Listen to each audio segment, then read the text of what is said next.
biscuit reviews from an American that you didn't even ask for.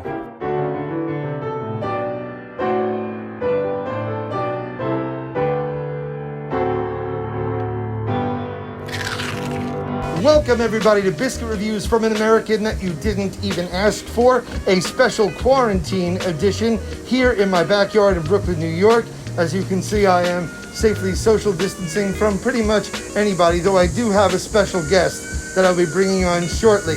I'll take my mask off for ease of eating and dunking. For those of you new to Biscuit Reviews from an American that you didn't even ask for, I will be trying today's biscuit dunked in milk, dunked into tea, dunked into coffee, and eaten dry. I will be rating each biscuit on a scale of emojis. 4 cookies, 4 glasses of milk, 4 cups of coffee, and 4 cups of tea. Now the Garibaldi itself, it's a oblong biscuit. It has biscuit dough, sort of a flakier pastry with currants in between. It's often been compared to an Eccles cake. Crawfords was established, as it says right there on the package, in 1813. The Garibaldi itself was created by a man named John Carr and has been beloved and enjoyed in the United Kingdom for 150 years. There are other varieties of the Garibaldi sold in other parts of the world. In Australia, these are sold as full of fruit, and in New Zealand, it is known as Fruitly Golden Fruit.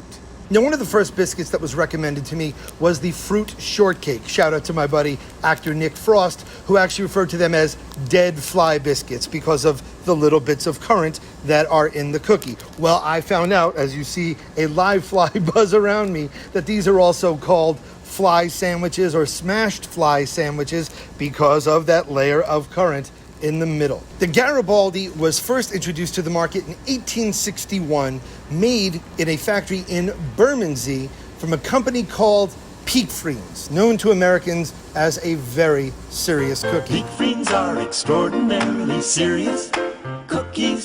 If you're a grown-up or plan to be one, you'll know what we mean.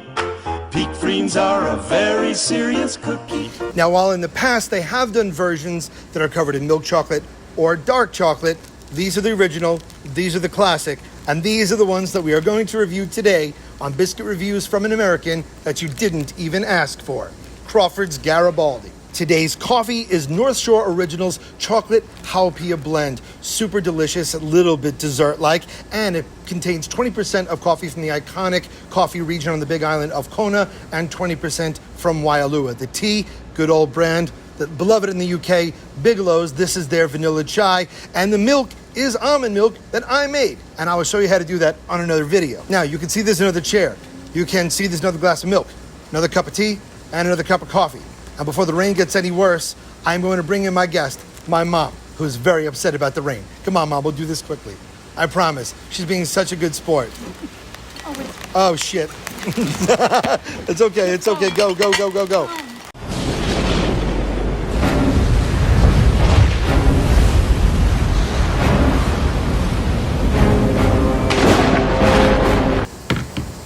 Don't worry, we saved the tea. Tea and the biscuits are okay.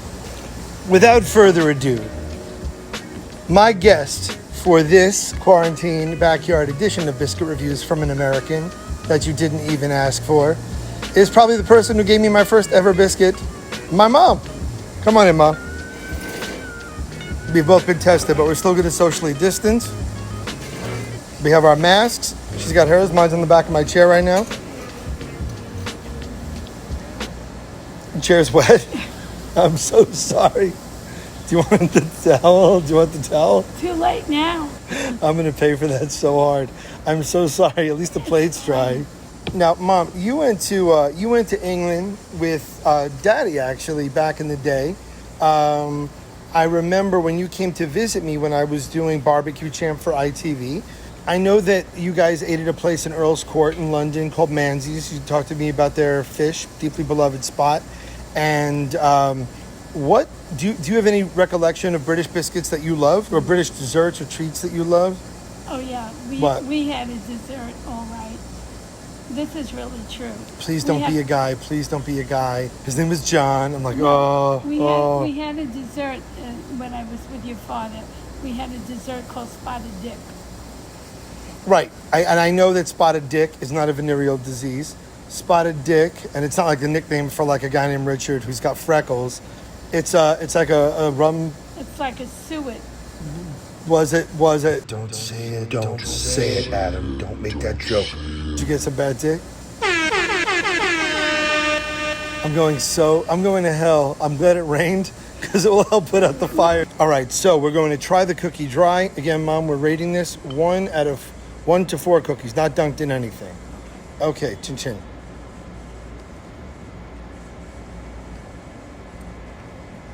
So what do you think? I like it. It's crunchy. It's not too sweet. I like that after you chew it for a while, then you taste the fruit. And I think it's a very pleasant biscuit. Okay, so out of 1 to 4, dry, what would you give it? I give it a 3. 3 cookies. Well, Mom, Crawfords, send this lady some biscuits. It reminds me of like a laminated kind of pastry. It almost tastes like it would be the crust for something else. It's really nice dough. It's flaky, but clearly so dry. You found it kind of moist? You know what I think it reminds me of? And Jews, feel free to weigh in on this one. We have a cookie. It's shaped like a tricorn hat, actually, and it's called a Hamantaschen. And it coincides with the Jewish masquerade holiday. Okay, let's dunk in milk.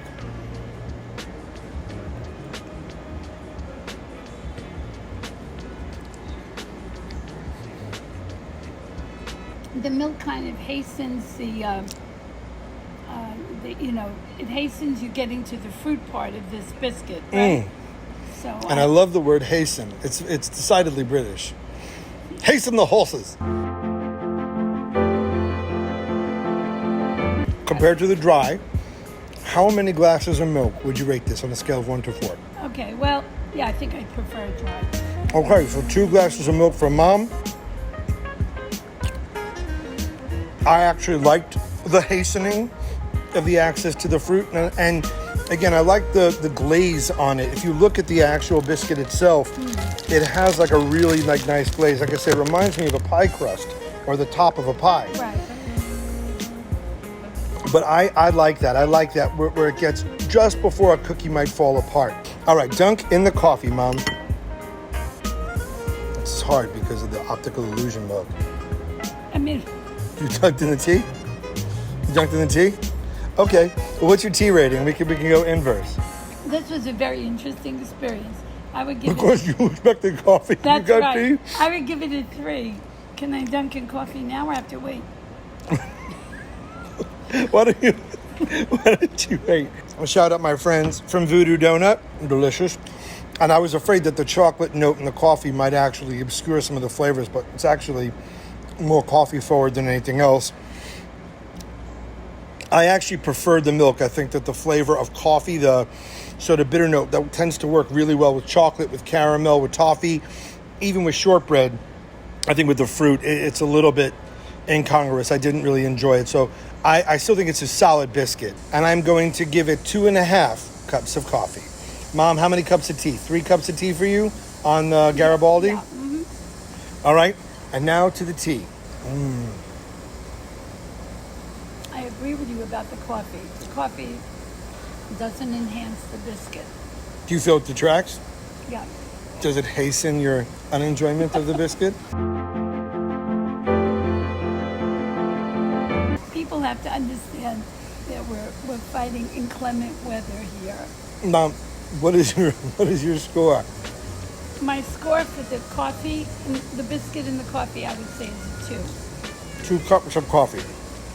And I absolutely love this biscuit in tea. I understand there's a little bit of a vanilla note to the tea that I've chosen, but tea I tend to find, unless you're dealing with something very smoky, like Lapsang Souchong or something like that, or mint that's aggressively minty, tends to have a more floral kind of bouquet. It's almost like drinkable potpourri. That tends to be how I think about it. There's a lot of flavors that I don't enjoy in any other incarnation. Like orange, for example. I don't like orange and chocolate, but I love Earl Grey tea. I love that bergamot kind of note. I do too. Right? Apple does not fall far from. So, for me, I have to say, tea dilutes and softens the cookie in a different way that coffee does.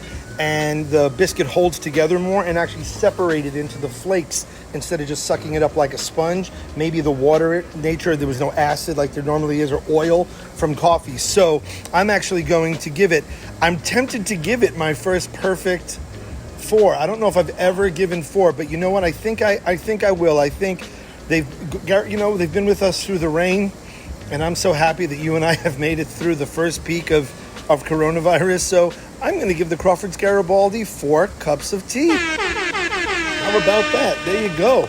So here are our reviews for Crawfords Garibaldi biscuit. Do you agree? Let me know. Do you disagree? Let me know. Is there a biscuit you would like me to try? Let me know. If you want to tell me how incredibly wonderful and adorable and fantastic and intelligent and articulate my mom is, definitely let me know. Remember to like and to subscribe, and remember that no matter what you eat, may your life forever be sweet.